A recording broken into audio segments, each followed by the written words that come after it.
Médicaments.ca, un message de Jeunesse sans drogue Canada.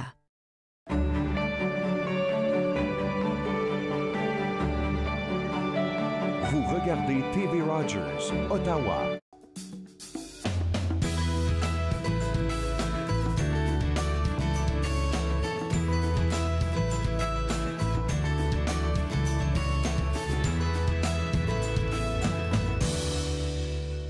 Bonjour et bienvenue à Entre nous, exclusivement sur les ondes de TV Rogers. Je suis Claude Andrea Boni et je me ferai le plaisir de passer la prochaine heure avec vous. Le Réseau du patrimoine franco-ontarien a besoin de votre support pour continuer sa mission qui est de faire la promotion de tout ce qui est patrimoine francophone en Ontario, en Acadie et dans l'Ouest canadien. Nous vous invitons à vous procurer le magazine Le Chaînon que vous voyez à l'écran. Le Chaînon, c'est le reflet de la mémoire collective. Vous y retrouverez un contenu varié et informatif. Donc ce numéro-là, c'est celui qui est en vente présentement. Vous pouvez l'avoir au www.rpfo.ca pour l'offrir en cadeau ou peut-être même l'avoir chez vous. Alors, dans la même veine, le RPFO ont publié une excellente bande dessinée intitulée L'heure de Jacques Cartier que vous voyez aussi à l'écran. C'est à mon avis la première BD franco-ontarienne qui s'adresse tant aux jeunes qu'aux adultes. Je vous invite aussi à vous la procurer dans les librairies francophones de la région ou d'en faire l'acquisition sur le site web www.rpfo.ca. Alors, je vous parle aussi d'un autre élément du RPFO que vous voyez à l'écran. C'est une application appelée Nos Traces que vous pouvez télécharger sur vos mobiles téléphones. Alors, vous avez cette application-là. Avec elle, comme ça le dit, vous allez découvrir le joyau de la capitale nationale. Peut-être qu'il y a des lieux que vous connaissez pas et que vous aimeriez connaître. Alors, avec cette application-là, vous allez découvrir tout ce qui est patrimoine franco-ontarien et puis pouvoir participer à l'histoire ou connaître mieux l'histoire de la francophonie ici en Ontario. En plus de ça, le Réseau du patrimoine franco-ontarien célèbre ce mois de février, le mois du patrimoine. Et il y a plein d'activités qui s'en viennent avec eux. On en a parlé avec la directrice ce lundi. Je ne vais pas tout vous dire, mais ce que je peux vous dire, c'est aller sur leur Facebook. Donc, vous allez sur votre page Facebook, Réseau du patrimoine franco-ontarien. Vous allez avoir accès à tout ce qu'ils font de merveilleux et tout ce qui s'en vient pour le mois de février. Il y a le 26 février, il y aura un dîner gala. Et à ce dîner gala, il y aura des prix qui seront décernés à des personnes qui se sont démarquées par leur courage ou des personnes qui ont lutté pour la francophonie. Et puis, vous aurez l'occasion durant ce mois-là d'ajouter des activités. Si vous avez des activités qui se passent durant ce mois, vous avez l'occasion d'en ajouter. Donc, pour ça, il faut vraiment aller soit visiter le site web qui s'affiche à l'écran, www.rpfo.ca, ou visiter leur Facebook. Je pense qu'il y a beaucoup plus d'interactions sur leur page Facebook. Donc, je vous invite vivement à visiter la page Facebook du RPFO. Alors, je vous passe d'autres informations. Je vais commencer avec le CNA. On les a reçus hier, qui nous ont donné le goût de participer à tout ce qui est théâtre francophone là-bas. Je vous parle d'une pièce que vous peut-être connaissez. Alors, ça s'appelle Le songe d'une nuit d'été. C'est une histoire écrite dans les années 1950 par Shakespeare. Et puis, elle est reprise par un groupe qui sera en production ici au Théâtre français, au CNA. Alors, ils vont revisiter cette œuvre-là. On a vu un peu quelques capsules de ce qui va se passer pour la présentation de cette œuvre. Ça donne à désirer. Il y aura de la bonne musique sur place, quelqu'un qui sera sur la scène, et puis qui va vous partager les émotions que vous pourrez vivre en direct. En tout cas, ça sera une expérience à vivre. Donc, je vous invite à visiter le site web du CNA pour préparer votre visite, pour prendre vos tickets, préparer votre visite là-bas pour voir cette pièce, le songe d'une nuit d'été. Ça commence le 13 février, donc ça commence le 13 et ça se terminera le 16 février.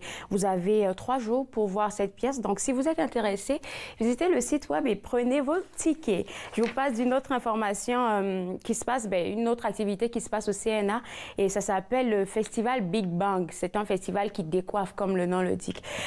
Alors, c'est un festival de musique et c'est la première fois qu'il est amené ici en Amérique du Nord. C'est un festival de musique où vous aurez, avec le CNA, l'occasion pas de discuter, mais d'interagir avec l'orchestre du CNA. Vous allez peut-être être maître de chœur et puis de là, on va voir peut-être des grandes stars de la voix qui vont sortir de là parce que c'est une activité pour les 5 à 12 ans. Mais en tant que parent, vous êtes invité à y aller si vous avez de la place à vous faire parce que j'ai vu un peu les images, les enfants sont gaga de tout ce qui est jeu parce qu'il y a beaucoup d'interactions avec les éléments qu'ils ont au CNA. Donc, vous êtes invités à visiter aussi le site web pour avoir plus d'informations sur le festival Big Bang, à prendre vos tickets et à laisser vos petits jeunes à participer à cette activité. J'ai aussi une dernière information à vous donner rapidement. Ce sera pour le Musée des Beaux-Arts qui a lancé un appel à candidature depuis le 23 janvier qui s'étend jusqu'au 1er mars. Alors, cet appel de candidature, c'est pour remporter le prix Sobé 2019. Vous devez soumettre une candidature pour avoir plus d'informations. Je vous invite à visiter le www.beauxarts.ca et puis vous allez avoir l'onglet prix Sobé. Puis vous allez voir comment faire pour soumettre une candidature et pourquoi pas remporter le prix 2019 du prix Sobé. Aujourd'hui, on a une émission assez chargée. On va parler santé, mais aussi on va parler des activités qui s'en viennent au Musée de la Nature. Et on va parler avec Nathalie Rodrigue, que vous connaissez, qui va nous parler d'une activité super intéressante qui s'en vient au Musée de la Nature. Mais aussi, on va parler avec la directrice de l'Association des théâtres francophones canadiens qui va nous donner des informations sur cette association. Restez avec moi, vous regardez Entre nous.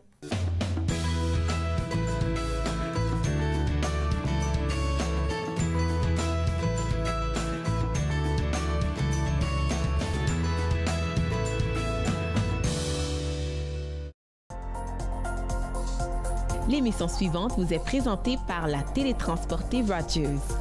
Profitez du contenu exclusif gratuitement. Disponible au www.rogersanyplacetv.com. Bonjour, je suis Dustin Giroux, je suis un bénévole pour TV Rogers. TV Rogers m'avait appris à vraiment être meilleure personne d'équipe, puis aussi de me dégénérer un petit peu parce que j'avais du trouble avant avec des personnes, mais maintenant c'est plus comme je suis plus confortable juste être avec des personnes. Quand j'ai commencé le semestre, j'ai pris des bons amis, puis c'est facile de faire des amis quand vous travaillez ensemble, puis vous allez pour la même chose.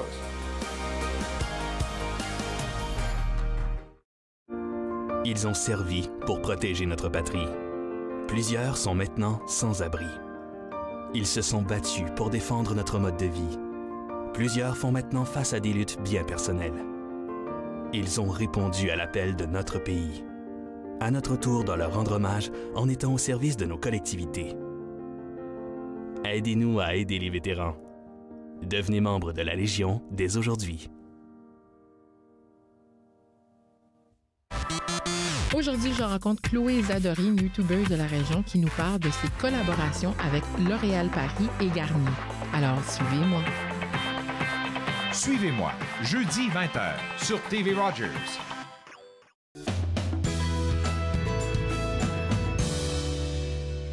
De retour à Entre nous, exclusivement sur les ondes de TV Rogers. On parle théâtre francophone et avec moi, j'ai la directrice de l'ATFC. Alors, l'ATFC, c'est l'Association des théâtres francophones du Canada. Moi, je ne la connais pas. Est-ce que vous pouvez nous présenter cette association? Oui, donc, c'est une association qui va célébrer cette année son 35e anniversaire. Okay. Et ce qu'on fait, c'est qu'on regroupe des compagnies professionnelles de théâtre qui sont réunies à travers le pays, mais qui travaillent à l'extérieur du Québec. Donc, on a des membres qui sont au Nouveau-Brunswick, en Ontario, ainsi qu'en Alberta, Saskatchewan, au Manitoba et en Colombie-Britannique. Donc, on a 15 compagnies membres. Okay. Et donc, notre rôle, c'est de représenter le milieu théâtral, si on veut, au plan national, donc auprès des intervenants financiers, politique, mais aussi on se penche sur le développement de la pratique du théâtre. D'accord. Donc, on peut offrir des initiatives comme, on a un projet en formation continue qui se passe au Banff Center for Arts and Creativity et c'est en collaboration avec l'École nationale de théâtre du Canada qui est basée à Montréal. Est-ce que ça, c'est pour des personnes qui veulent apprendre peut-être ou entrer dans le monde du théâtre? Nous, on se penche plus sur la formation continue. Okay. Donc, une fois que que un artiste est sorti soit d'un département de théâtre ou d'une école de théâtre, souvent, c'est important en théâtre de tout le temps constamment pratiquer son métier, se perfectionner. Alors nous, à l'association, on se penche plutôt sur la formation continue des artistes. OK. Puis là, vous avez dit que vous regroupez pratiquement 15 compagnies. Oui. Comment se porte le théâtre francophone? Ah, bien, le théâtre se porte très, très bien. Puis oui, l'association a 15 compagnies membres, mais le théâtre en milieu, dans la francophonie canadienne, est encore beaucoup plus vibrant que ça.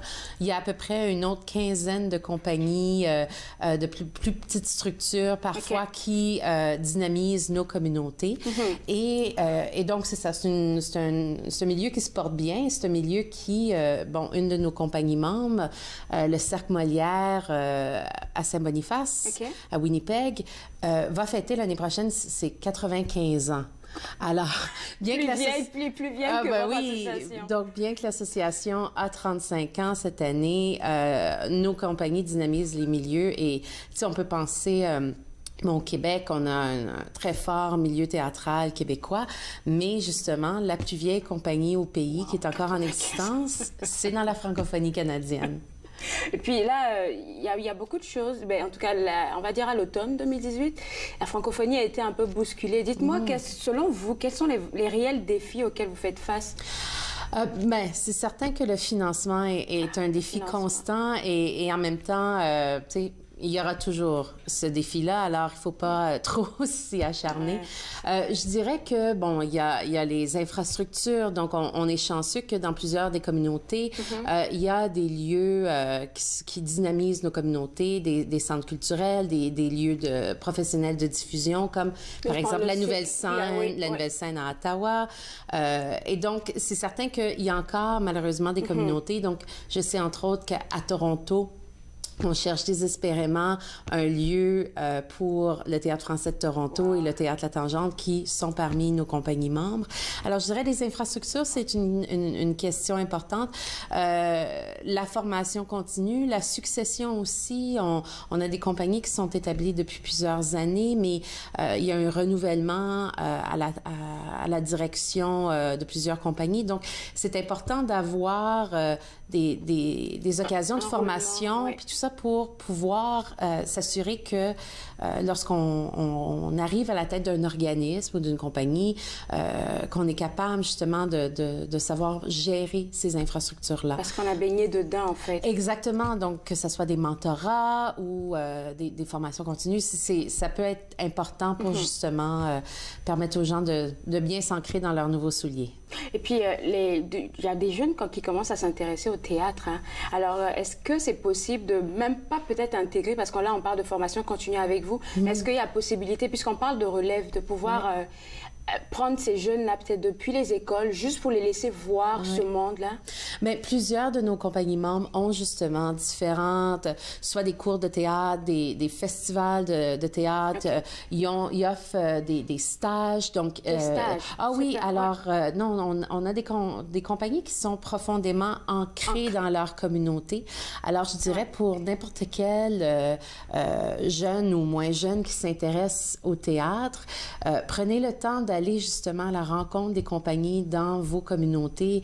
Elles sont nombreuses, elles sont dynamiques. Et donc, souvent, juste cogner à la porte et poser la question, ça m'est arrivé lorsque j'étais directrice artistique d'une compagnie où quelqu'un est venu me voir, puis j'ai fait, OK, on va trouver une façon de t'accueillir pour que tu puisses justement apprendre. Donc, faut pas être gêné, il faut aller à la rencontre. Et puis, qui ne tente rien n'a jamais rien. Exactement. Très bel adage. On parle aussi de bourse. J'ai cru entendre qu'il y avait des possibilités de bourse avec vous aussi. Oui, bien, c'est que la TFC gère aussi une fondation, donc la Fondation pour l'avancement du théâtre francophone au Canada. On aime les longs, et donc, la Fondation, cette année, fête ses 20 ans, cette fois-ci.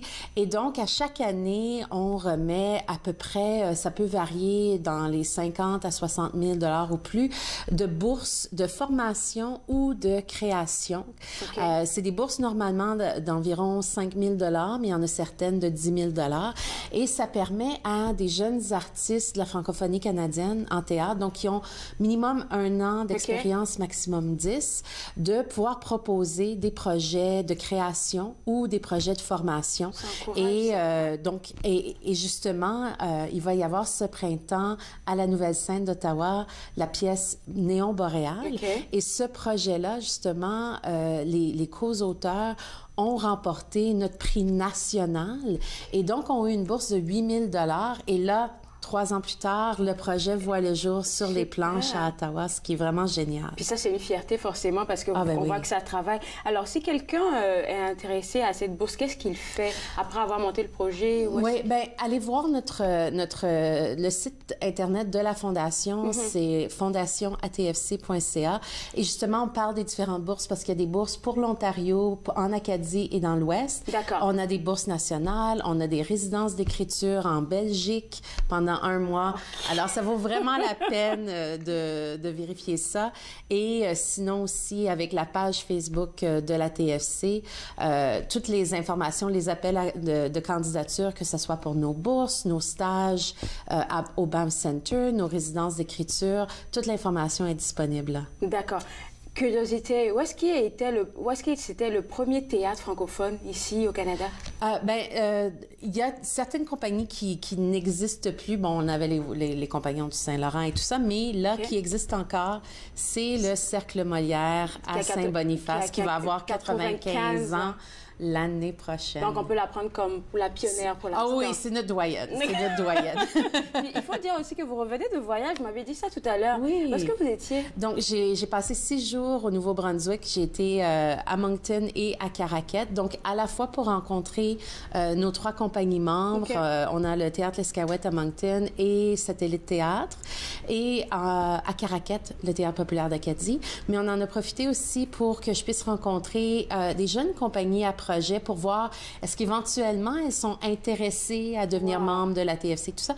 Et on a aussi rencontré les artistes pigistes en théâtre pour leur parler de la TFC et de la Fondation. C'est super. Et puis ça demande beaucoup de travail, beaucoup de votre temps. Merci beaucoup pour ce que vous faites pour le théâtre francophone. Parce qu'on a besoin de faire tour en français ici. Là. Ah, ben oui. Donc, merci. Merci à vous. Alors, vous à la maison, je vous invite vivement. Surtout par rapport à la bourse. Moi, c'est ça qui m'intéresse. Si vous êtes intéressé à la maison, que vous avez un projet, vous pouvez y aller sur le site web et puis aller voir l'onglet qui vous propose des bourses. Vous remplissez les conditions et puis vous allez discuter et entrer en contact avec eux. On va prendre une toute petite pause et juste après la pause, est-ce que vous savez comment utiliser ou même choisir votre huile essentielle? On en parle tout de suite après la pause. Vous regardez Entre nous sur les ondes de TV Rogers.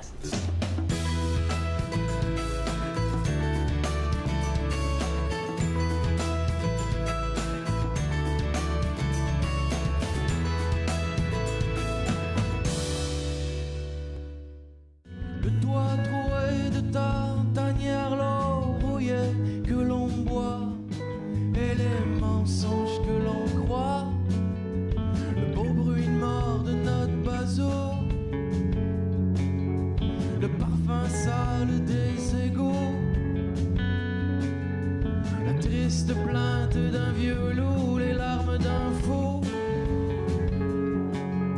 les yeux malins d'un vieux matelot.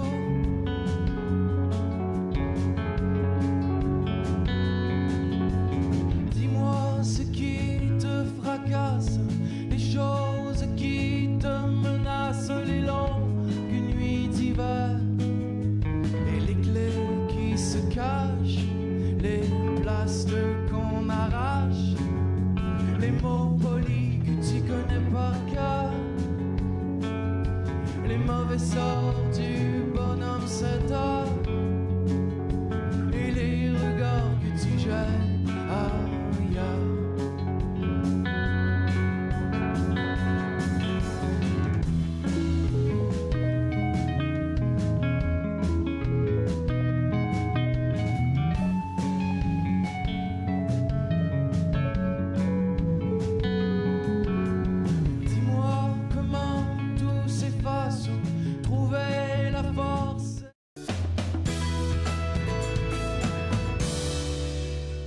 retour à Entre nous, exclusivement sur les ondes de TV Rogers. Je suis maintenant avec une entrepreneur santé qui va nous parler des huiles essentielles. Allô, Lisanne. Bonjour.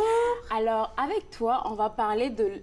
tu peux nous dire ce que c'est que l'aromathérapie? L'aromathérapie, en fait, c'est l'art et la science d'utiliser les huiles essentielles pour nous procurer... On pourrait se mettre là? Oui, c'est bon. Un bienfait thérapeutique pour maintenir puis améliorer notre santé. Où est-ce que ça vient? Ça vient de Chine? De Chine, non. En fait, l'huile essentielle, c'est utilisé depuis vraiment longtemps. Si on pense à l'Égypte ancienne, ils l'utilisaient dans leurs aromates, puis ils momifiaient les momies avec... On a retrouvé là, des traces de myrrhe, de clous de girofle, de cannelle. Donc, ça existe depuis longtemps. Mais c'est seulement en 1928 que, par accident, un pharmacien français concoctait des parfums, puis il s'est brûlé la main. Il a eu un réflexe de tremper sa main. Il y avait une espèce de bocal. Dans le bocal, il y avait de l'huile essentielle à la lavande vraie. Et là, il a été très surpris de la façon rapide que ça l'a cicatrisé et que sa peau s'est guérie. Avec la lavande, c'était de la lavande? De la lavande vraie. OK. C'est quoi la lavande vraie? La lavande vraie, en fait, c'est une plante qui provient principalement de la Provence. On peut en retrouver un peu partout, là. Puis la lavande, il y en a plusieurs sortes. Mais la lavande vraie, je l'appelle la grand-maman des huiles essentielles de la lavande parce qu'elle a tellement de propriétés. Elle est antiseptique, anti-inflammatoire, calmante, apaisante. Elle a une multitude de propriétés. Puis elle peut être utilisée pour tout le monde, autant pour les petits que pour les grands. Puis on en trouve ici, hein? On en retrouve ici. Oui, d'accord, ça c'est bon de savoir. Alors, une huile essentielle en tant que telle, elle sert à quoi? Bien, en fait, elle va servir... Chaque huile va avoir des propriétés thérapeutiques différentes. OK. Donc, j'ai parlé de la lavande. Oui. La lavande qui agit beaucoup sur le système nerveux. Donc, calme, apaise. C'est vrai que ça sent super... Oui, c'est vrai. En y pensant, oui, ça relaxe. Ça peut aussi être utilisé, comme j'ai mentionné, quand le pharmacien s'est brûlé. Après un coup de soleil. C'est magnifique. On peut le mélanger avec notre crème de corps. On ajoute quelques huiles essentielles. Ça va venir apaiser la peau. Wow. Je pense, entre autres, aussi... Là, il fait froid aujourd'hui, mais je vais faire rêver un peu les gens. L'été va arriver. Oui, dans 2 mois. Dans 2 mois. Ouais. Donc, l'utiliser comme chasse-moustique. Ou lorsque ça pique, lorsque les enfants ou soi-même, on se fait piquer, on peut en mettre directement sur la peau, ce qui est de la lavande vraie. Oui. Wow. OK, d'accord. Alors, tu as apporté des huiles et puis moi, je vais te poser plein de questions. D'accord. Parce que je veux savoir... on a parlé de lavande ici. Oui. Puis, ça se voit que tu l'utilises? Oh oui, moi, je suis massothérapeute et aromathérapeute. Donc, je l'utilise dans mon quotidien. Je vais l'utiliser en massage, puis en consultation privée. Quand les gens veulent avoir... quand ils ont un problème spécifique, ils veulent améliorer quelque chose, bien, ensemble, on va regarder un bilan de santé, puis on va concocter un petit parfum juste à eux. Wow. En fait, j'en ai quelque chose aujourd'hui pour en fabriquer un avec toi. OK, donc on va en fabriquer. Oui, certainement. D'accord. Alors, fait que je peux acheter n'importe quelle huile qui, moi, me semble correcte. Par exemple, la lavande, c'est vrai que je l'aime. Puis, il y a une autre fleur. C'est quelque chose de blanc, j'oublie. C'est à la maison. Ça sent très bon. Est-ce que je peux mélanger... Jasmin. Ça se peut, oui. Jasmin, ça sent vraiment... Oui, c'est ça, c'est ça. Ça doit être du jasmin.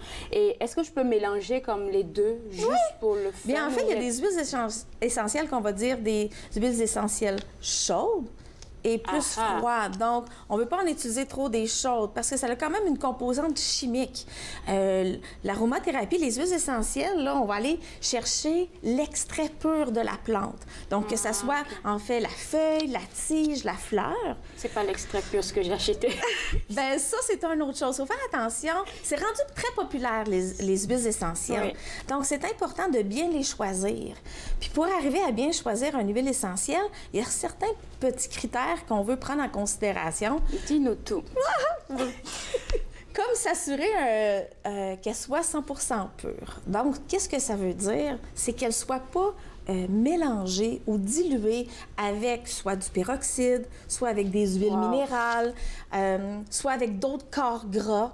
On veut s'assurer qu'on va chercher l'extrait pure de l'huile essentielle. Puis qu'est-ce qu'on fait? Il faut juste le lire parce que souvent, là, c'est ça. C'est pas surtout vrai quand c'est écrit 100%. Hein? Mais c'est important de s'assurer sur les contenants. Souvent, pour aller choisir une vraie bonne huile essentielle, on veut s'assurer qu'on voit l'origine, de où elle vient. Il y a certains petits critères comme ceux-là. Quelle partie de la plante aussi qui a été extraite? C'est quoi son nom latin? Moi, je surveille beaucoup pour m'assurer que l'huile essentielle est bonne. Elle est bonne. Ça, c'est pas marqué ici sur la bouteille, mais elle est marquée sur l'enveloppe. Sur l'enveloppe, Donc, le nom latin va dire que vraiment, on peut s'assurer que c'est très bon. On espère que c'est très bon. Oui, mais on veut vraiment s'assurer qu'elle n'est pas coupée avec rien d'autre. Pourquoi? Parce que quand on utilise une huile essentielle, on va l'utiliser de différentes façons. On va, entre autres, la respirer. La respirer, oui. J'ai amené un diffuseur. Oui. Donc, ces molécules vont se disperser dans l'air. Puis une fois qu'ils sont dans l'air, nous, on va les respirer et ça va passer par les poumons pour ensuite s'en aller dans notre système sanguin. Aïe. Donc, si le parfum elle est coupée avec des trucs synthétiques, des ingrédients synthétiques, on peut nuire à notre corps à l'intérieur. Donc, on veut s'assurer que l'huile, elle est pure. Ensuite, on va se l'appliquer sur la peau. La peau, c'est l'organe la plus étendue du corps. Parce que tout passe à l'intérieur. Tout passe par là. Elle respire de l'extérieur vers l'intérieur et de l'intérieur vers l'extérieur. Donc, quand on s'applique quelque chose sur la peau, dépendamment de la grosseur des molécules, ça prend environ 26 secondes à pénétrer. Rapide, Donc, si l'huile, elle est pure, elle est biologique ou elle est faite de façon artisanale, bien, thérapeutiquement, il va avoir un effet positif sur notre santé, plutôt que de nuire. Je suis très excitée parce que tu as dit qu'on allait faire un mélange tout à l'heure. On prend la pause, c'est bon?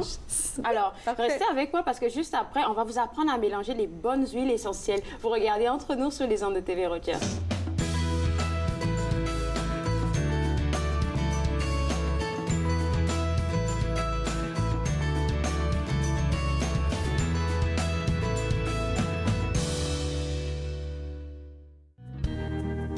En attendant que la roche redevienne du sol,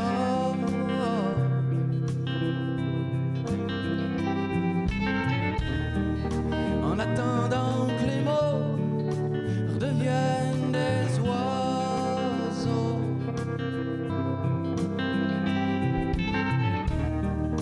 que les joies retrouvent l'hirondelle, l'allumette, la chandelle, la rivière, le sel.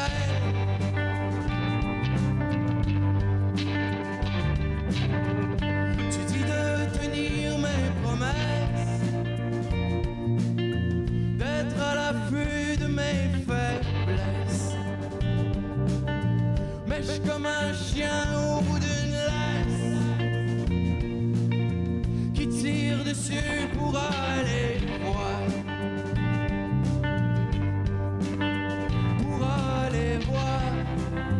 Au bout de la rue, c'est peut-être ben beau, comme un nuage passager, ou comme la langue chaude des vents de l'été.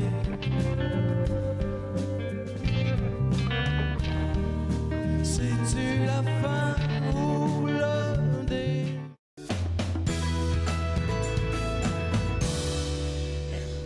De retour à Entre nous, exclusivement sur les ondes de TV Rogers. On apprend maintenant, on rentre en labo, là. On apprend à faire des mélanges, là, pour les huiles essentielles. Alors, qu'est-ce que tu nous proposes aujourd'hui comme mélange? Bien, en fait, j'aimerais que tu puisses en concocter un. Mais j'aimerais qu'on termine peut-être avec la concoction, puis je vais montrer comment des différentes façons qu'on peut les utiliser. Moi, j'ai amené des huiles essentielles que j'appelle essentielles parce qu'ils sont toujours dans ma sacoche. Je sais que je peux les utiliser pour plus qu'une chose. D'accord. Donc, j'ai amené, bien sûr, la lavande. J'en parle depuis le début. La lavande, oui, j'ai parlé qu'elle est calmante, apaisante, mais au niveau des propriétés qu'on peut l'utiliser, on peut l'utiliser dans notre shampoing. Ce que ça va faire, ça va venir calmer, mais ça va venir nourrir le cuir chevelu, amener les cheveux à être doux, à être soyeux. Donc, si on veut pas le mettre au complet dans notre bouteille, lorsqu'on fait notre shampoing, on ajoute de 2 à 3 gouttes dans le creux de notre main, mélangé avec notre shampoing, et on masse la tête. Pendant le shampoing ou juste quand j'ai fini Pendant le shampoing. OK. Ouais. Donc, ça, c'est une façon. C'est l'hiver présentement. Parfois, le cuir chevelu devient plus sèche. Oui, sec, ouais. Donc, ce que j'aime utiliser, c'est le peppermint. Bien, j'aime utiliser la lavande pour ça, mais j'aime aussi utiliser l'huile de menthe poivrée. Ou quand il y a des pellicules, quand c'est sec, là, ça va stimuler. Ça me fait penser à un produit que, je crois que c'est un Dove qui est assez ça a la même senteur. Même odeur. Oui, ça rafraîchit le cuir chevelu. Je pense que c'est pour les démangeaisons et tout. Exactement. Donc, encore mélanger à notre shampoing. L'huile de théier peut être aussi utilisée, ça c'est vraiment une vieille huile aussi, ça c'était utilisé dans le temps de la Deuxième Guerre mondiale, c'est antiseptique, antibactérien, ça désinfecte, c'est vrai, ça n'a pas une odeur super... Mais mélanger avec d'autres huiles essentielles comme la lavande, ça fait vraiment bon. Donc pourquoi l'huile de théier? Les poux à l'école, si on a des enfants. Ça, c'est magique. On en met dans les shampoings. On peut aussi en mettre en prévention. L'huile essentielle, ceux que je vous présente, on peut les mettre directement sur soi. D'accord. Mais avant, on doit les essayer à un endroit un peu plus sensible, qui est le creux du poignet, pour voir si on ne réagit pas. D'accord. Parce que c'est pas tout le monde qui est pareil. Donc, on suggère au début de le mélanger avec un corps gras. Donc, un corps gras, c'est une huile végétale pure, comme l'huile d'avocat, l'huile d'amande douce. On le mélange un petit peu, comme ça, c'est moins irritant pour la peau. Mais la lavande, facilement, peut être utilisée sur soi. D'accord. On pourrait faire la même chose dans notre crème de jour. Crème de corps, c'est-à-dire. On pourrait mélanger la lavande pour adoucir la peau.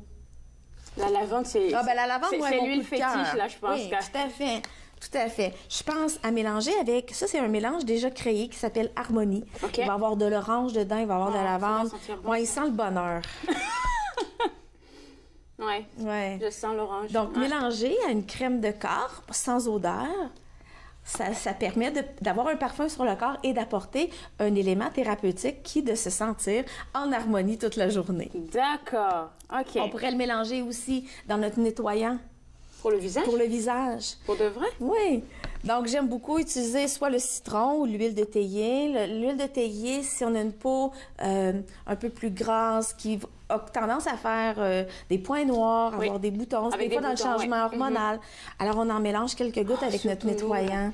Puis le citron, c'est vrai parce que j'ai vu une astuce sur YouTube où on te demande d'utiliser le citron, fait que l'huile, ça pourrait passer facilement. L'huile de citron, Donc ça, c'est utilisé qu'on appelle topiquement, donc sur la peau. Pour le citron, ce que j'aime l'utiliser, c'est sur les cuticules. On met un peu d'huile, on met 5 gouttes d'huile essentielle, puis on va se masser les cuticules. Ça va venir les nourrir les ongles. Donc ça, c'est une autre belle façon thérapeutique. Pour ceux qui se rangent les ongles, surtout, pour les rendre plus beaux. Et voilà. Alors, oui. Alors ça, c'est topiquement. On peut l'utiliser en massage. On peut l'utiliser localement. Exemple, on vient de finir de s'entraîner. Nos muscles sont fatigués. Lavande et menthe poivrée mélangées ensemble. C'est anti-inflammatoire. Ça continue la circulation et ça l'apaise. Super. Donc, vous voyez que je suis pas mal dans les mêmes huiles. Et puis ça que tu as dit, tu avais déjà fait un mélange? Non, je ne l'ai pas fait encore. Je ne sais pas si on va avoir le temps. Oui, ça s'appelle un roll-on. Un roll-on, j'ai mis dedans une huile de base qui est à l'avocat. L'avocat parce que c'est riche, c'est hydratant. Et ce qu'on va avoir, dans le fond, ça va être ta petite bouteille de parfum à toi. Les huiles essentielles, oui, ont des excellentes propriétés, mais moi, je dis toujours qu'on est la meilleure personne pour savoir quelle huile est bonne pour nous. Oui. Donc, c'est en sentant l'odeur. Donc, je vais t'inviter à sentir les huiles que tu aimes. D'accord. Et tu vas les mélanger. Donc, ça, c'est 15 ml. On dit qu'on va mettre entre 5 et 15 gouttes d'huile essentielle dans un contenant de 15 ml. D'accord. À 15 gouttes, on est pas au niveau thérapeutique spécifique, mais quand même. Et à 5, ça serait juste qu'on pourrait l'utiliser à tous les jours. Il y a quelque chose qui sentait l'orange. C'était celui-là, Harmonie? Oui, Harmonie. Je pense que c'est celui. Donc, choisis-en peut-être 2 huiles essentielles ou 3. Tu en as tellement parlé de la lavande là, qu'on pourrait... Donc, on va faire ça. Harmonie et lavande. OK. Donc, divise-le en 15 gouttes. Tu peux peut-être mettre 10 gouttes d'harmonie. OK. Donc, d'harmonie, dedans, on a aussi l'orange, on a d'autres huiles, la bergamote, on a d'autres huiles essentielles dedans. Fait que je l'ajoute, là? Tu l'ajoutes. OK. On va compter. Oui, puis des fois, il y en a qui coulent vite, d'autres qui coulent pas vite. 5, 6, 7, 8, 9... Parfait, c'est correct. OK. Oui. Et là, tu peux ajouter 15... 5 OK. de lavande. OK. 1, 2, 3, 4, 5. Ça coupe. Super. Oui, ça coupe. OK. On le referme. OK. On le mélange.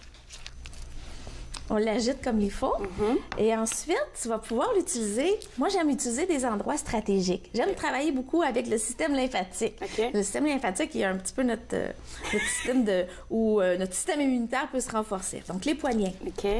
Je vais l'utiliser derrière les oreilles. D'accord. Au niveau du thymus. Laisse-moi sentir ce que j'ai créé aujourd'hui. Ça sent bon. Magnifique. Ça sent très bon. Alors, c'est un mélange qui calme, qui harmonise, qui apaise, qui amène un sentiment de zénitude puis de sérénité. Merci beaucoup, Lisanne. J'ai appris plein de choses aujourd'hui. Où est-ce qu'on peut te joindre? On peut me joindre sur Facebook. Facebook, c'est Lisanne Lemire, entrepreneur santé. D'accord. Et j'ai un site Internet qui est le www.lisannelemire.arbonne.com où on peut voir, où on peut se procurer les huiles essentielles et répondre aux questions. Puis j'ai pas terminé. J'ai un autre petit cadeau pour toi. Oh! On peut aussi le mettre dans le bain, l'huile essentielle.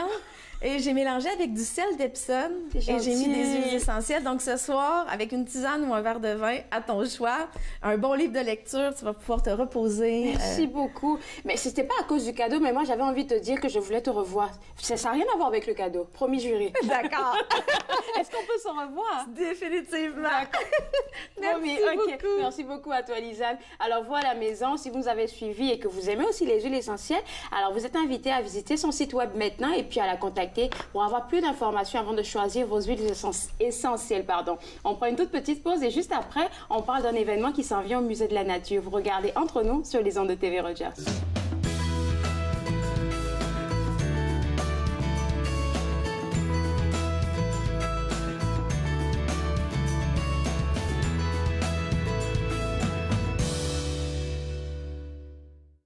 Sacha assombrir les beaux yeux de l'horizon. Oh.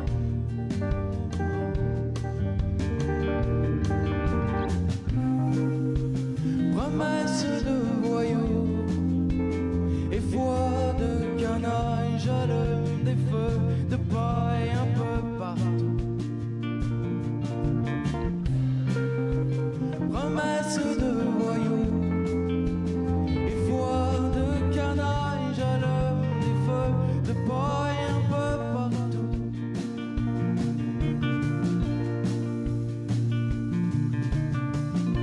La maladresse des premières fois et le bon feu de l'appareil.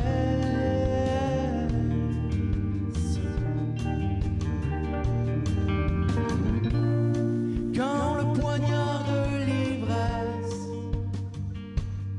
perd le fil sur des rochers trop durs.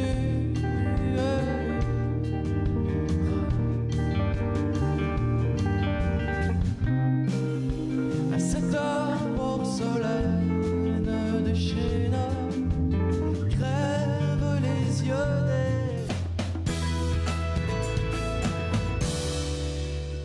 De retour à Entre nous, exclusivement sur les ondes de TV Rogers. On parle maintenant d'une activité. Alors, les femmes sont à l'honneur au Musée de la Nature. Et puis, pour en parler, je suis avec Nathalie. Tu vas nous dire plus sur cette exposition Courage et Passion. Absolument. Okay. Alors, c'est une exposition qu'on a présentement au Musée canadien de la Nature et jusqu'au 31 mars. D'accord. Et donc, pour célébrer les femmes pionnières, des femmes scientifiques qui ont beaucoup de courage, beaucoup de passion, parce que il y a eu certains obstacles pour les femmes qui voulaient vraiment avoir une carrière en sciences. Donc, on célèbre ces femmes-là pionnières et des femmes modernes, naturellement, dans l'exposition. Et parce qu'on va avoir un événement qui va se dérouler le 16 février pour célébrer, si on veut, il y a une journée spécifique des Nations Unies, le 11 février, qui célèbre les jeunes filles et les femmes en sciences. Donc, nous, on va choisir... on va choisir... C'est un événement national, je crois. Et donc, on a choisi la date du 16 février pour célébrer certaines de nos scientifiques et expertes du musée dans leur expertise des sciences naturelles. Et puis, quand on parle d'expertise en matière de sciences, on parle de quoi? Quels sont les points? Les domaines, finalement. Voilà. Ouais. Alors, les femmes qui travaillent au musée, en sciences, en recherche et en collection, on a différents départements au musée. On a le département de botanie, le département de zoologie, paléontologie, minéralogie. Wow. Et donc, oui, on a beaucoup de départements. On a vraiment une bonne expertise dans certains domaines. Et donc, on est allé chercher des femmes expertes dans certains de ces domaines-là pour qu'elles puissent venir nous parler de leur travail, le travail qu'elles font sur le terrain, au musée même, toutes les avancées en sciences qu'elles font, à quoi ça sert finalement pour faire avancer la science et pour surtout encourager les jeunes femmes d'aujourd'hui à se lancer en carrière scientifique. Est-ce que l'exposition passe au travers d'une historique avant d'arriver à ces femmes-là qui vont s'ouvrir? Oui. OK. Et quelles sont les personnes qui se démarquent et que vous avez mis à l'honneur durant cette exposition? Il y a certaines femmes, oui, on parle, je pense que ça commence au 17e siècle et ça passe jusqu'à aujourd'hui. Et il y a plusieurs dames, il y en a une d'ailleurs, je me rappelle, c'est Anne Ennis Dagg, qui est une femme qui, en 1956, s'est rendue en Afrique du Sud pour étudier les girafes. Et durant cette période-là, eh bien, une femme scientifique qui était pour voyager dans un pays étranger seule, eh bien, c'était pas vraiment accepté. Hein? C'était pas dans les normes sociales acceptables. Donc, elle a signé ses papiers sous A. Dagg. Et elle s'est rendue, elle a fait ses études. On ne peut pas savoir si c'était un homme ou une femme. Exactement, à cette période-là. Donc, il y a eu certaines choses qui se sont passées dans le passé pour que ces femmes puissent continuer leur carrière. Il y en a malheureusement qui ont dû terminer leur carrière parce qu'elles se mariaient. Il y en a d'autres, comme je pense que Alice Wilson, qui était la première femme géologue de la Commission géologique du Canada. Eh bien, elle, on lui refusait d'aller faire des recherches sur le terrain. Parce qu'elle était une femme? Oui, c'était pas quelque chose qui était socialement acceptable, malheureusement, dans ces périodes-là. Donc, on fait un historique des obstacles et aussi du courage que ces femmes ont dû avoir pour poursuivre leur carrière en sciences. Alors, durant cette exposition, on va passer au travers de l'histoire. Les dames qui travaillent avec vous, des expertes, vont venir partager leur expérience et tout. À quoi est-ce qu'on s'attend encore de plus? Durant l'événement du 16 février, on invite les gens à venir rencontrer ces femmes-là, discuter de leur travail, qu'est-ce qu'elles font pour faire des avancées en sciences. Et puis, c'est surtout de découvrir leur passion. Qu'est-ce qui les a amenées à entreprendre une carrière en sciences? Par exemple, en zoologie ou... Exactement. Étudier les reptiles, par exemple. On va avoir une équipe de femmes qui sont en botanique et qui travaillent sur l'herbier national. Donc, à quoi ça sert d'aller faire des voyages en Arctique pour ramasser de la mousse, par exemple? À quoi est-ce que ça peut bien nous servir? Eh bien, on étudie l'écosystème de tout ce qui vit à l'intérieur d'une mousse. On est capable d'étudier les populations de ces plantes-là à travers le temps, des études au niveau du climat qui peuvent être faites à partir de ça. Donc, ça a plusieurs répercussions. J'imagine qu'il y aura plein d'anecdotes parce que le combat, je pense qu'il continue jusqu'à présent. Hein? Ah oui, c'est sûr. Il faut que les femmes démontrent toujours beaucoup de passion, beaucoup de courage et qu'elles ne démordent pas. Hein? Il faut vraiment qu'elles démontrent leur persévérance et puis elles font des découvertes absolument extraordinaires. Oui, qui sont souvent mises sous silence, il faut le dire. Exactement. OK.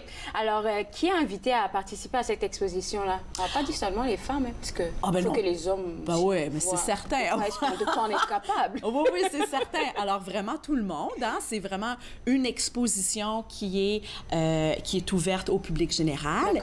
Et donc, petits et grands, jeunes hommes, jeunes femmes, plus jeunes enfants. Les écoles aussi. Oui, c'est certain. Et puis, durant la journée du 16 février, on va avoir des activités de 10 h jusqu'à 4 h. Donc, on demande aux gens de venir jaser, d'en apprendre un petit peu plus sur le travail de ces expertes-là. Et on va aussi avoir 2 femmes de Montréal qui viennent faire un podcast. Et donc, ils vont faire une table ronde avec certaines de nos expertes pour voir un peu quel a été leur cheminement en sciences et puis discuter justement de leur courage, de leur passion, des obstacles, qu'est-ce qui les a amenés à entreprendre une carrière en sciences. Et ça va être diffusé en direct au musée. Super. Est-ce que on en a parlé beaucoup, mais je ne sais pas si on a des dates.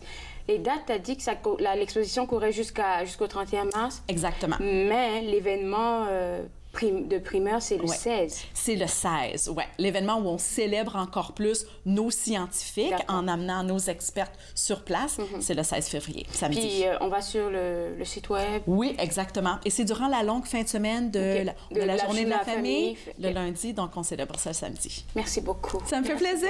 Alors, si vous êtes intéressé à participer à cette exposition Courage et Passion, je vous invite à visiter le site web parce que ça donne du punch de savoir qu'est-ce que les femmes pionnières, surtout en sciences, ont pu faire. Et puis, elles vont partager leur expérience. Vous allez avoir plein d'informations, surtout pour les jeunes filles. Là, prenez vos tickets et puis allez voir ce qui se passe là-bas avec elles. On va prendre une toute petite pause et on va parler d'une autre activité qui s'en vient au Musée de la Nature. On va parler du Musée de la Nature qui change de décor pour projeter des films en 3 dimensions. Vous regardez Entre nous sur les ondes de TV Rogers.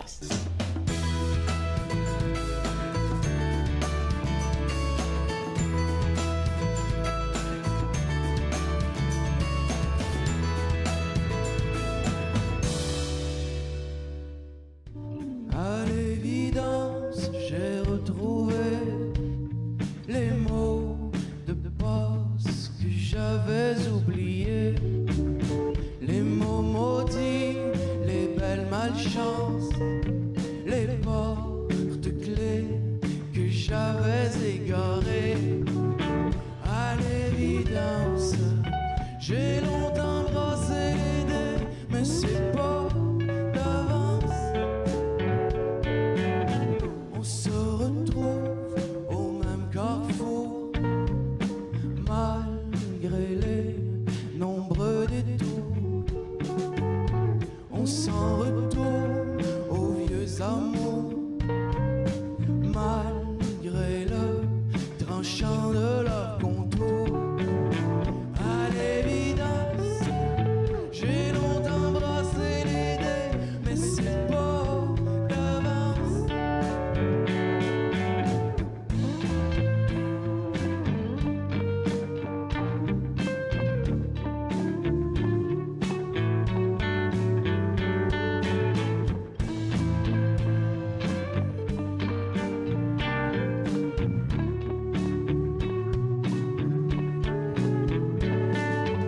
Si par mégarde ou par malheur, les jours...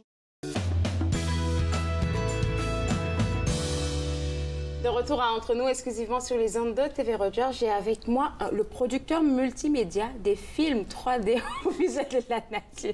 Je sais, c'est un titre complexe. D'accord. OK. Et puis, je voulais juste savoir, votre travail, vous le faites depuis quand, là-bas? Je suis au musée, en fait, depuis 2006. Ça fait quand même longtemps. Ah oui, oui. Puis, j'ai cru voir quelque part que ça fait 10 ans que ces projections existent, hein? Oui, c'est ça. On a de l'équipement de cinéma numérique au musée. Et c'est ça, en 2010. Je ne sais pas si vous étiez dans la région, mais non, pas encore. Il y a eu un très, très gros projet de rénovation au musée. Il a été complètement refait. Et puis, ça faisait partie de ces grosses rénovations-là, de refaire le cinéma. Okay. Et puis, on a acheté du nouvel équipement. Et puis, cet équipement-là nous permettait en fait de faire de la projection 3D, ce que nous avons décidé de faire. Alors, vous êtes le responsable des choix de films qui sont projetés là-bas au Musée de la Nature.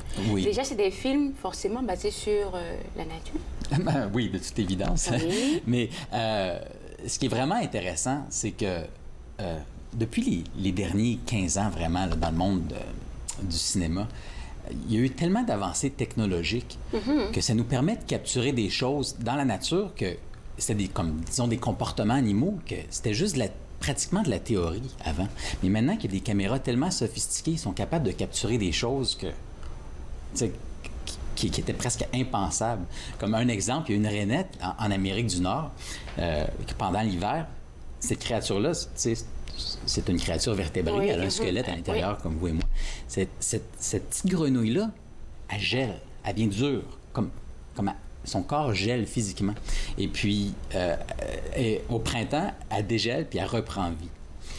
Fait qu'elle reste comme ça, là, tout le temps? Oui, oui. Puis au printemps, elle dégèle, puis elle reprend vie. Alors, ces cellules sont capables de survivre au gel. Et puis, dans un des documentaires qu'on présente, on voit cette scène-là arriver devant nous. Ils ont placé une caméra dans la petite cachette où la grenouille passait son hiver, puis ils ont filmé la grenouille gelée, puis dégelée et reprendre vie. il faut le voir pour le croire. D'accord. Donc, on voit la nature, on voit aussi les animaux. Ça me fait penser au documentaire que je regardais il y a très longtemps, où les personnes, les gens qui filmaient, ils sont comme un peu cachés dans les sables à filmer les animaux parce que je pense qu'il y avait peur de s'approcher trop. Et puis là, maintenant, on a beaucoup plus d'appareils, comme on a dit tantôt, hein, les drones, par exemple. Ah oui, définitivement. Ils sont capables de capturer avec des drones ou encore des caméras macro. Une caméra que macro, c'est que tu vois de très très près. Ouais. Tu sais que tu pourrais mettre une caméra qui peut filmer pendant des mois, tu sais, ou encore des caméras avec des téléphokus super longs qui sont stabilisés. Alors tu peux filmer un animal à presque 1 kilomètre de loin, tu sais. Wow. Alors ça te permet de capturer quelque chose des comportements que tu pourrais pas voir autrement parce que l'animal serait dérangé par la présence d'un caméraman avec... Puis souvent devenir agressif, hein, pour certains animaux, pas pour tous les animaux. Oui, c'est ça. OK. Ça. Puis on va parler maintenant des films que vous avez choisis pour les prochaines projections dont on va parler. Oui. Comment est-ce que vous vous organisez pour choisir les films? C'est des films documentaires, hein? Oui, il faut le dire. Comment vous faites pour choisir? Bien, en fait... ce qu'on essaie de faire, disons vous avez sûrement remarqué qu'au musée, on fait souvent venir des expositions spéciales. Oui. Et puis, on essaie souvent de jumeler, comme trouver un bon film qui va bien complémenter l'exposition. Puis ça, honnêtement, c'est pas toujours possible. Alors, quand on n'est pas capable de faire ça, on va aller voir, puis on va aller trouver un film qui va présenter quelque chose de nouveau, qui a un certain lien avec le musée. D'accord. Et les films que vous avez actuellement, est-ce qu'ils ont rapport avec une exposition ou pas du tout? Oui, en fait, on a 2 films en ce moment 3D qui sont vraiment bons. Il y en a un qui s'appelle Amazonie. Puis celui-là, on l'avait sélectionné à prime abord parce que le film raconte l'histoire d'un monsieur qui s'appelle Henry Bates. Puis ça, c'est un chercheur que pas beaucoup de gens connaissent. Puis c'est dommage parce que ce gars-là, ce qu'il a fait, en fait, c'est un jeune homme. Puis c'était comme ce qu'on appellerait de la science de citoyen. C'était pas tellement un chercheur, mais c'était quelqu'un qui avait... la curiosité. Oui, c'est ça, qui était très curieux face à la nature. Et puis, il est allé au Brésil pas mal en même temps que Charles Darwin écrivait son livre sur l'origine des espèces. Et puis, quand il est allé au Brésil, puis qu'il a fait ses collections, tout ça, il a trouvé des espèces de papillons, 2 espèces de papillons. Puis, en étudiant ces papillons-là, il était capable de prouver que les papillons y avaient évolué. Puis ce que ça faisait, c'est que c'était comme la preuve de ce que Charles Darwin était en train d'écrire. Puis lui, ce qu'il a fait, il a comme apporté la plus belle preuve possible que c'est vrai que l'évolution, c'est un processus fluide, tu sais, que les espèces peuvent changer. Alors, c'est l'Amazonie, le film l'Amazonie? Oui, c'est celui-là. Oui. Oh, wow. Puis c'est le fun parce que le film... Le film, il capture vraiment toute la biodiversité exceptionnelle qu'il y a au Brésil. Et puis, c'est ça. C'est basé sur une histoire vraie. Oui, c'est une histoire vraie. C'est un personnage qui a vraiment existé.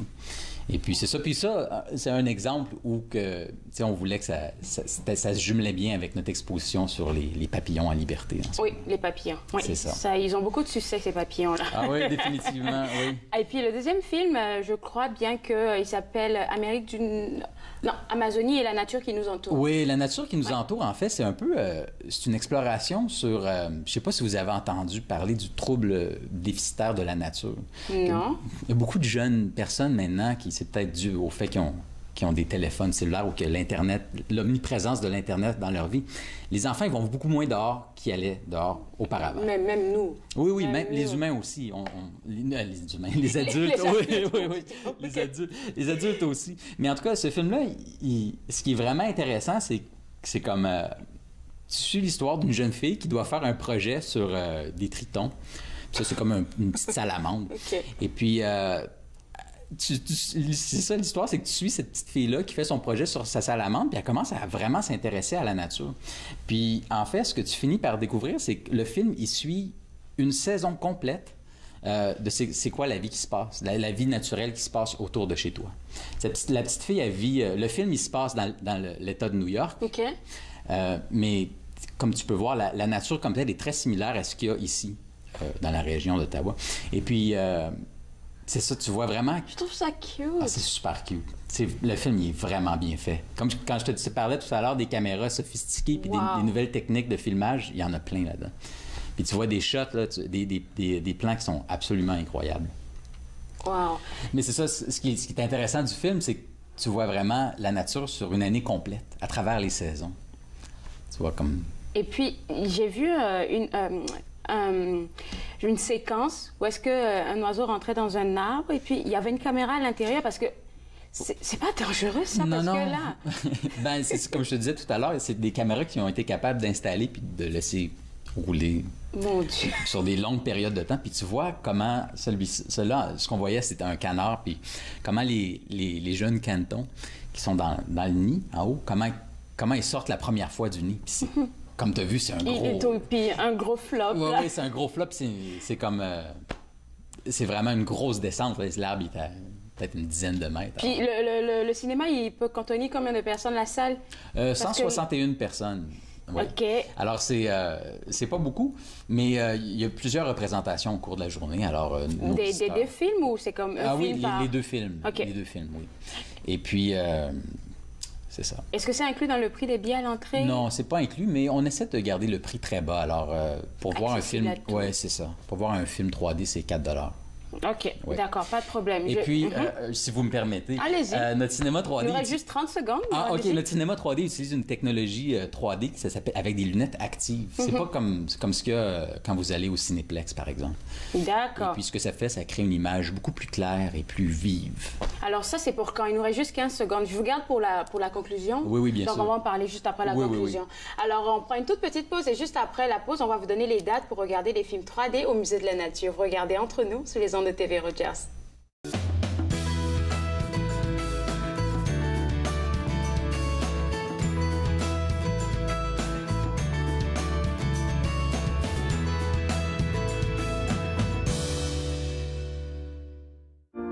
Ils ont servi pour protéger notre patrie. Plusieurs sont maintenant sans abri. Ils se sont battus pour défendre notre mode de vie. Plusieurs font maintenant face à des luttes bien personnelles. Ils ont répondu à l'appel de notre pays. À notre tour de leur rendre hommage en étant au service de nos collectivités. Aidez-nous à aider les vétérans. Devenez membre de la Légion dès aujourd'hui. À la prochaine émission, on reçoit Daniel Vallée et Jean Cloutier qui vont nous parler des mots d'amour dans l'école. Donc, on vous revoit là. Viens que je te raconte, mercredi 19h30 sur TV Rogers.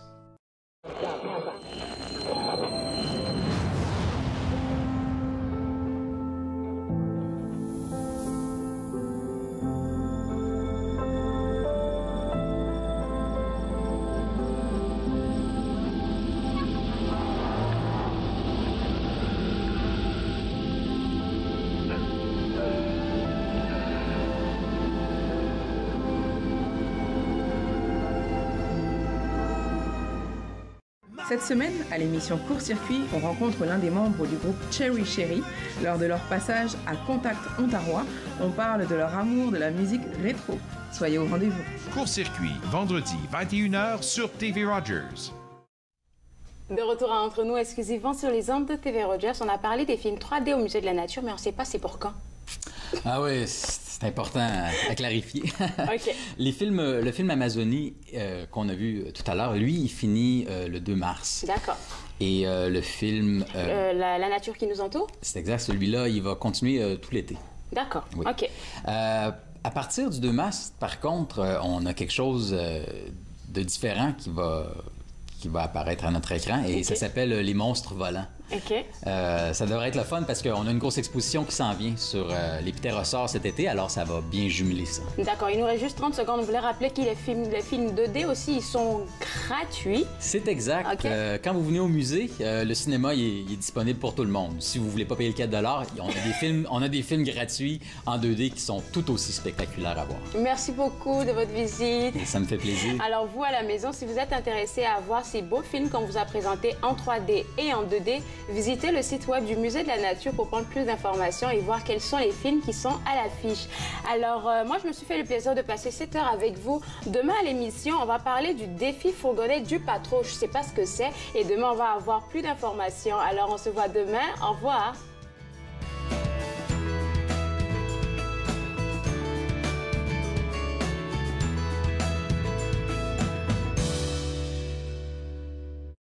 Faites-nous part de vos commentaires en composant le 613-521-2323 par courriel sur Facebook et Twitter.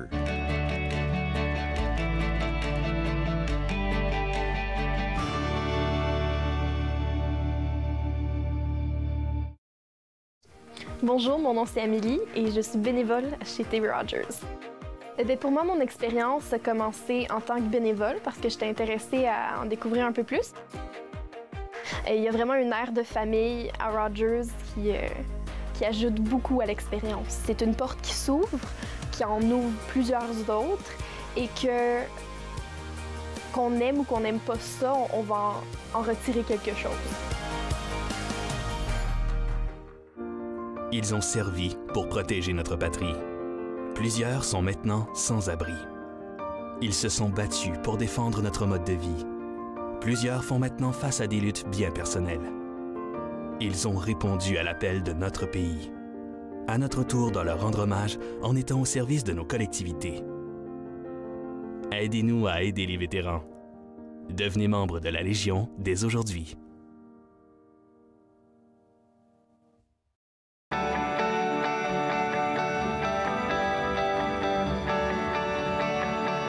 Vous regardez TV Rogers.